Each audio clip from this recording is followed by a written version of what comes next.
बाल दिवस यानी भारत के पहले प्रधानमंत्री पंडित जवाहरलाल नेहरू का जन्म दिवस। एक ऐसा व्यक्तित्व जो अब इस दुनिया में तो नहीं है, लेकिन आज भी कई लोगों को सपने में डराता है। आज भी उनकी सोच, उनका विजन कई लोगों की राजनीतिक कुर्सी को डगमगा देता है। बहुत सारे लोग आज पंडित जवाहरलाल नेहरू की आलोचना करते हैं और मैं मानता हूं कि आलोचना होना भी चाहिए, क्योंकि आलोचना ही बौद्धिक विकास की पहली सीढ़ी है। पर जब आलोचना तर्क पर नहीं बल्कि अंधविश्वास, अफवाह और नफरत के आधार पर की जाए, तब समझ लीजिए देश सोचने की दिशा से भटक चुका है। तो दोस्तों, आज के इस वीडियो में हम बात करेंगे भारत के पहले प्रधानमंत्री पंडित जवाहरलाल नेहरू की। वैसे तो सभी लोग जानते ही हैं कि भारत के पहले प्रधानमंत्री का भारत की आजादी में अविस्मरणीय योगदान रहा है, लेकिन एक ऐसा दौर, भारत की आजादी का दौर यानी 1947, एक तरफ जहां भारत का पार्टीशन हो रहा था, वहीं दूसरी तरफ भारत के सामने आने वाले भविष्य की चुनौतियां थीं, जिन चुनौतियों से भारत को दो चार होना था। ऐसा था कि द्वितीय विश्व युद्ध के बाद बहुत सारे देश आजाद हुए थे। उन देशों में आज भी जब हम देखते हैं तो भारत ही एक ऐसा देश है जो एक मजबूत लोकतंत्र के रूप में हमारे सामने आज भी खड़ा हुआ है, और उसकी वजह कोई और नहीं बल्कि भारत के पहले प्रधानमंत्री थे। मैं जानता हूं कि इस वीडियो में जो मैंने ये बातें की हैं, ये सुनकर बहुत सारे लोगों के कान से खून आ जाएगा, लेकिन बात जो सत्य है, जो बात तथ्यात्मक है, वो यही है कि भारत के पहले प्रधानमंत्री का भारत के डेमोक्रेटिक सिस्टम में, आज के मॉडर्न भारत में इतना बड़ा योगदान है, इतना बड़ा योगदान है कि जिसे आप लोग चाह कर भी इतिहास से मिटा नहीं सकते। आप लोगों ने सुना होगा कि भारत की आजादी के आंदोलन में पंडित जवाहरलाल नेहरू का एक महत्वपूर्ण योगदान रहा है।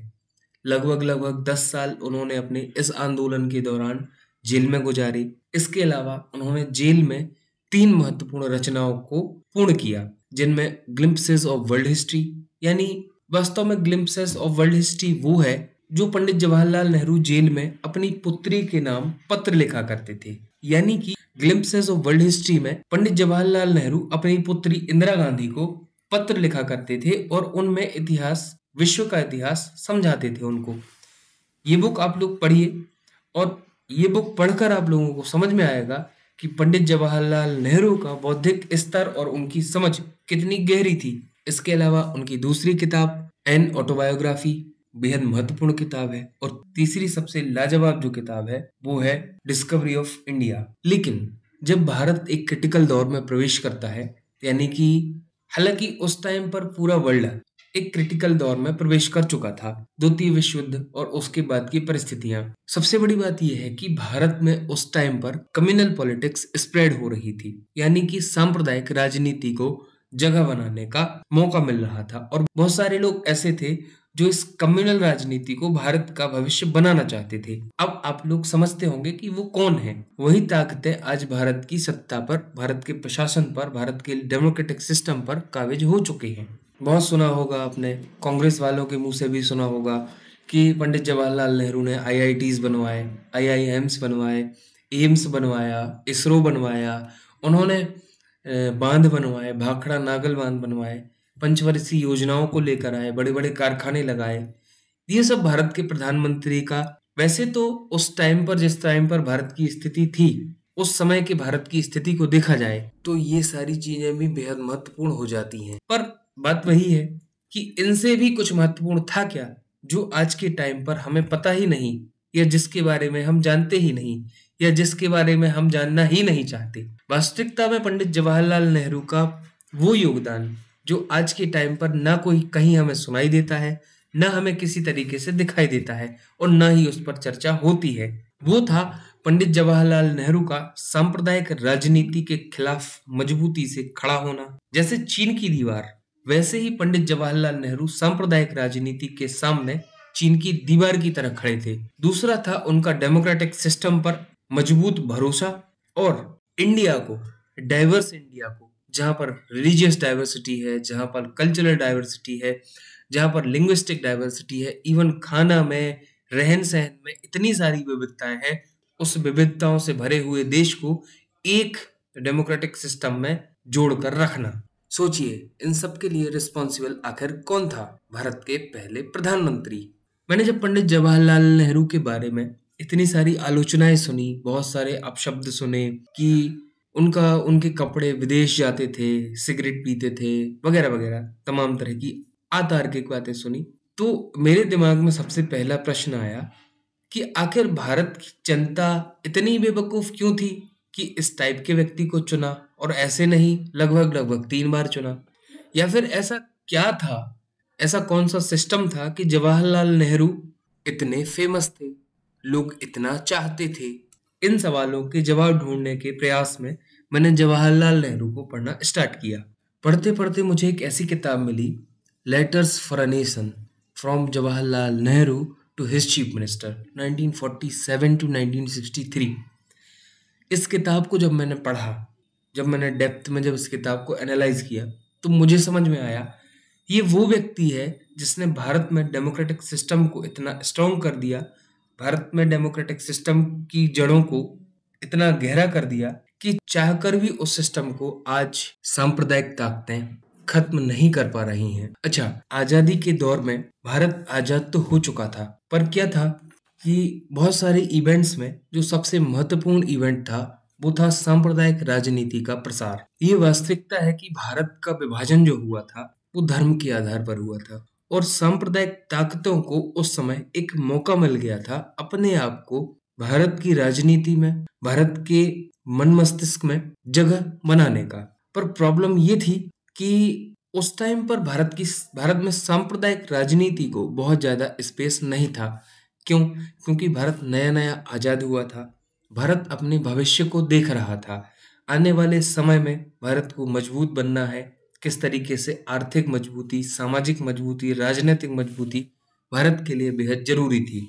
भारत ये समझ चुका था कि एकजुट रहने में ही भलाई है, न कि बिखराव में। किसी भी तरीके का बिखराव भारत की राजनीति, भारत की व्यवस्था के लिए हानिकारक था। पर जो सांप्रदायिक ताकतें थीं वो अपने मिशन में लगी हुई थी। इसका सबसे बड़ा एक एग्जाम्पल हमारे सामने आता है 30 जनवरी 1948 को, यानी भारत के आजाद होने के 6 महीने बाद, जब सांप्रदायिक ताकतें ही उस व्यक्तित्व को खत्म कर देती हैं जो भारत की आजादी का सबसे महत्वपूर्ण और सबसे पहला पिलर था। आप गांधी की कितनी भी आलोचना कर लीजिए, व्हाट्सएप पर कुछ भी फॉरवर्ड करते रहिए, व्हाट्सएप पे कचड़ा फैलाकर गांधी की आलोचना कर लीजिए, पर वास्तविकता यही है कि गांधी ही प्रासंगिक हैं। भारत देश की पहचान गांधी से ही है, और गांधी की विचारधारा के आधुनिक उत्तराधिकारी के रूप में हम नेहरू को पहचानते हैं। ये बात सत्य है कि नेहरू और पटेल के बीच में काफी सारे मतभेद थे। क्या है कि आज की जो राजनीति, आज के जो सत्ताधीश हैं, जिनका आज की राजनीति पर, प्रशासन पर चारों तरफ से पकड़ बन चुकी है, उनके पास खुद का बताने के लिए कुछ भी नहीं है। ऐसे में प्रॉब्लम ये आती है कि उनको कोई ना कोई चाहिए, तो इनके पास बताने के लिए अपना कुछ नहीं है। और जब किसी व्यक्ति के पास बताने के लायक कुछ ना हो, उसको कुछ ना कुछ तो चाहिए कि वो दिखा सके। बस वही है कि नेहरू के दुश्मन के रूप में सरदार वल्लभ भाई पटेल को खड़ा कर देना, जबकि ऐसा नहीं है। नेहरू और सरदार वल्लभ भाई पटेल उस गाड़ी के 2 पहियों के समान थे जिन्हें पैरेलल चलना था।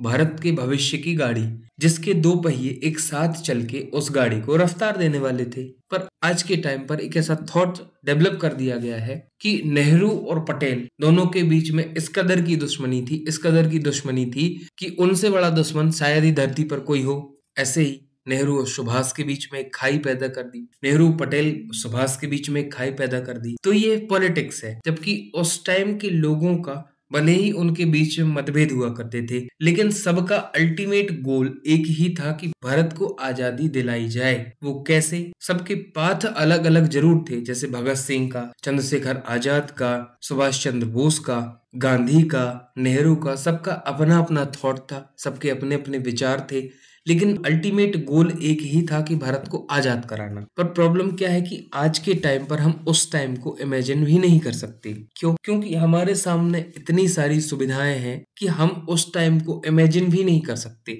जब भारत के पास खाने को अनाज नहीं था, पहनने को कपड़े नहीं थे, रहने को छत नहीं था। सोचिए, वर्तमान भारत के प्रधानमंत्री 8500 करोड़ की एरोप्लेन में ट्रेवल करते हैं। 8500 करोड़, जबकि 1947 के भारत में लोग इतनी कैपिटल के बारे में सोच भी नहीं सकते थे। तो ये थी स्थिति। ऐसे में वो व्यक्ति भारत की बागडोर को संभालता है, भारत को आगे लेकर जाता है। और इनफैक्ट बहुत सारे पॉलिटिकल साइंटिस्ट ये कहते थे कि नेहरू के बाद भारत का बाल्कनाइजेशन हो जाएगा। यानी बाल्कनाइजेशन मतलब भारत बहुत छोटे छोटे से कंट्रीज में, बहुत छोटे छोटे से ग्रुप में टूट जाएगा। पर ये नहीं हुआ। क्यों? क्योंकि पंडित जवाहरलाल नेहरू ने उस नींव को, उस आधार को इतना मजबूत कर दिया था कि भारत आज भी लोकतंत्र को जीता है। भारत में आज भी लोकतंत्र मौजूद है। हमारे पड़ोसी पाकिस्तान को देख लीजिए, वहां लोकतंत्र के नाम पर क्या है? लोकतंत्र के नाम पर कुछ नहीं है। हमारे पास इंडिपेंडेंट इंस्टीट्यूशंस हैं, election commission of India, civil services के आयोग, हमारे पास हमारा संविधान है, व्यवस्थित संविधान है, हमारे पास फंडामेंटल राइट्स हैं,